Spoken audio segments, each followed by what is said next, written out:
Bonjour à tous, aujourd'hui je vous propose de porter notre regard vers toutes les églises et cathédrales gothiques en France et dans le monde. Parce qu'elles ont une caractéristique commune qui nous fascine autant qu'elle nous interroge, les gargouilles. Ces statues souvent polymorphes, au visage monstrueux, aux bouches grandes ouvertes avec leurs dents acérées qui ont l'air de surveiller tous ceux qui s'approchent de façon un peu menaçante, ça c'est vrai. Alors on va découvrir leur origine en précisant d'emblée que le mot gargouiller vient du bruit que fait l'eau de pluie quand elle s'évacue par les gargouilles. Voilà, ça c'est déjà intéressant à savoir. Allez, bougez pas, je vous raconte tout. On pense souvent que les gargouilles sont apparues aux environs du XIIIe siècle, c'est-à-dire au moment où l'art gothique se déploie en France. Mais en fait, elles décoraient déjà certains sanctuaires grecs et romains dès l'Antiquité. Mais elles sont abandonnées pendant une longue période et reviennent effectivement sur le devant de la scène au moment où le style gothique s'affirme en France. Et avant d'être des éléments de décoration, elles ont d'abord une utilité pratique. Je vous en ai parlé il y a quelques instants. Elles servent à évacuer l'eau de pluie. Ben oui, de tout temps, leur fonction première, c'est d'éloigner des murs l'écoulement des eaux de pluie, pour les protéger. Sinon, bien sûr, il y a des risques d'infiltration dans le bâtiment, les murs qui peuvent s'écrouler, la moisissure partout à l'intérieur.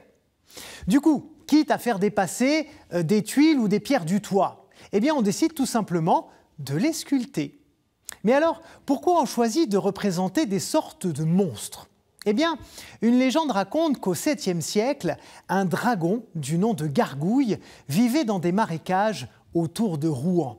Il terrorisait les villageois, les mangeait au passage et coulait des bateaux qui naviguaient sur la Seine.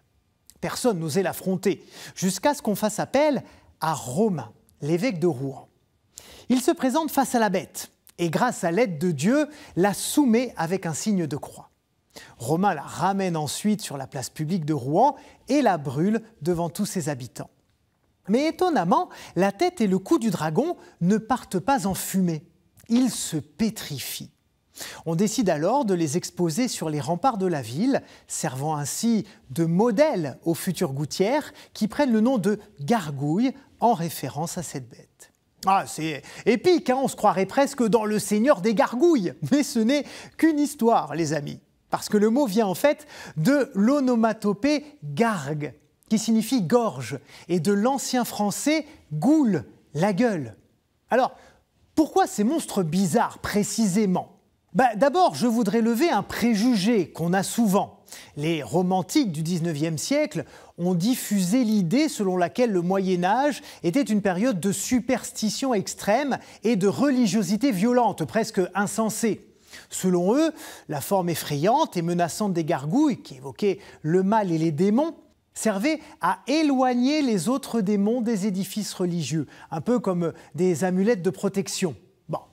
C'est une hypothèse qui est assez répandue, c'est vrai, et qui est probablement une partie de la vérité. Mais une partie seulement. Parce que des chercheurs d'aujourd'hui pensent que les gargouilles gothiques parlent avant tout de notre vie intérieure, à l'image des figures monstrueuses qu'on retrouvait déjà beaucoup sur les chapiteaux romans.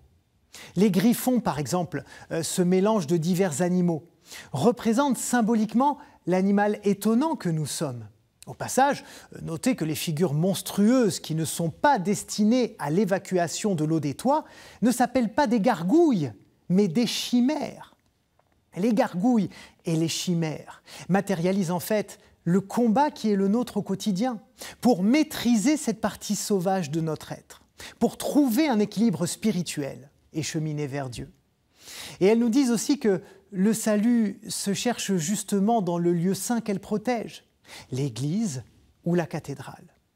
Voilà, vous voici rassasiés de culture, mes chers amis. Mais je sais que vous en avez un énorme appétit. Alors, pour vous éviter que votre ventre ne gargouille trop longtemps, je vais revenir la semaine prochaine pour un festin de culture et de bonne humeur. Belle semaine, au revoir.